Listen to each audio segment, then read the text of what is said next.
Hello दोस्तों, मेरा नाम है दीपक और आपका स्वागत है मेरे YouTube चैनल की। इस वीडियो में हम ऐसी आध्यात्मिक यात्रा पर निकल रहे हैं जहां के हर कण में इतिहास, संस्कृति और आस्था का संगम है। जी हां दोस्तों, हम बात कर रहे हैं भारत की आध्यात्मिक राजधानी वाराणसी की। वाराणसी काशी और बनारस के नाम से भी फेमस है। यह सिर्फ एक शहर नहीं बल्कि भावना है। यह वो जगह है जहाँ जीवन और मृत्यु का चक्र एक साथ चलता है दोस्तों, जहाँ मोक्ष की तलाश में लाखों लोग आते हैं। लेकिन इस अद्भुत यात्रा पर निकलने से पहले हमें कुछ महत्वपूर्ण बातें जानना बहुत जरूरी है। तो आइए जानते हैं आध्यात्मिक आस्था वाराणसी के बारे में। सबसे पहले वाराणसी क्यों? हम वाराणसी ही क्यों जा रहे हैं या हमें वाराणसी क्यों जाना चाहिए? वाराणसी भगवान शिव की नगरी मानी जाती है और माना जाता है कि यहाँ पर मरने पर आपको मोक्ष की प्राप्ति होती है। गंगा नदी का यहाँ पर विशेष महत्व है और इसे यहाँ देवी की तरह पूजा जाता है। यहाँ सुबह के समय होने वाली घाटों की आरती और शाम की गंगा आरती यहाँ की सबसे बड़ी पहचान है, जो आपको एक अविस्मरणीय अनुभव देगी।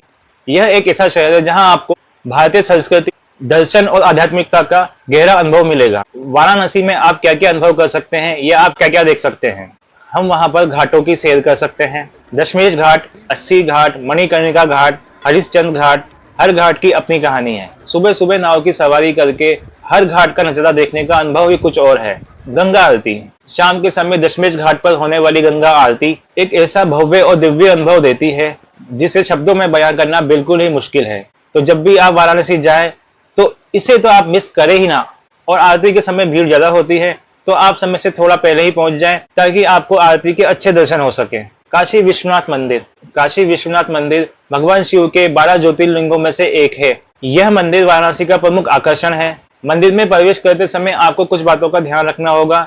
दर्शन की लाइनें काफी लंबी होती है और मोबाइल फोन अंदर ले जाने की अनुमति नहीं है। सारनाथ, वाराणसी से 10 किलोमीटर दूर सारनाथ वो स्थान है जहां पर भगवान बुद्ध ने अपना पहला उपदेश दिया था। यहाँ पर आप धमेक स्तूप और चौखंडी स्तूप जरूर देखें। वाराणसी जाएं और खान पान की बात ना हो, ये तो हो ही नहीं सकता, क्योंकि बनारस का खान पान कुछ है ही ऐसा। यहाँ का बनारसी पान तो पूरे विश्व में प्रसिद्ध है।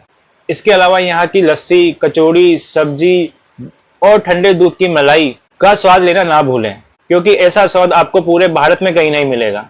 अब बात करते हैं कुछ व्यवहारिक सुझावों की, जिससे आपकी यात्रा और सहज हो जाएगी।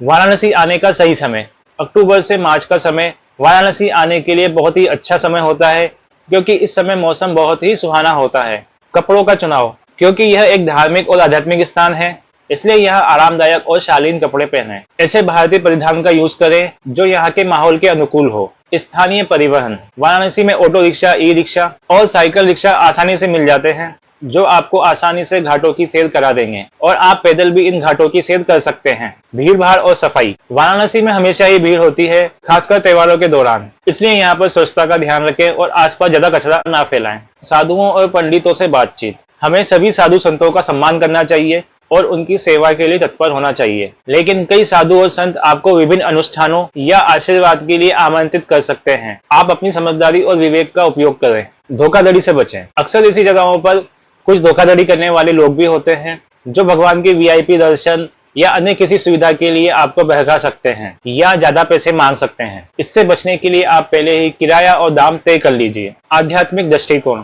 वाराणसी एक ऐसा शहर है जहां आपको धैर्य और खुले विचारों के साथ जाना चाहिए। यहाँ के लोग सीधे साधे और मेहमान नवाज लोग हैं। तो दोस्तों, वाराणसी की यात्रा एक टूरिस्ट ट्रिप नहीं बल्कि एक आध्यात्मिक अनुभव है जो आपको भारत की आत्मा से रूबरू कराएगा। इन बातों का ध्यान रखकर आप अपनी वाराणसी यात्रा को और भी यादगार और सार्थक बना सकते हैं। हमें उम्मीद है आपके लिए जानकारी बहुत उपयोगी होगी। तो अगली बार फिर मिलेंगे एक नई यात्रा पर। तब तक के लिए अपना ध्यान रखिए और यात्राएं करते रहिए। तो मिलते हैं अगली वीडियो में।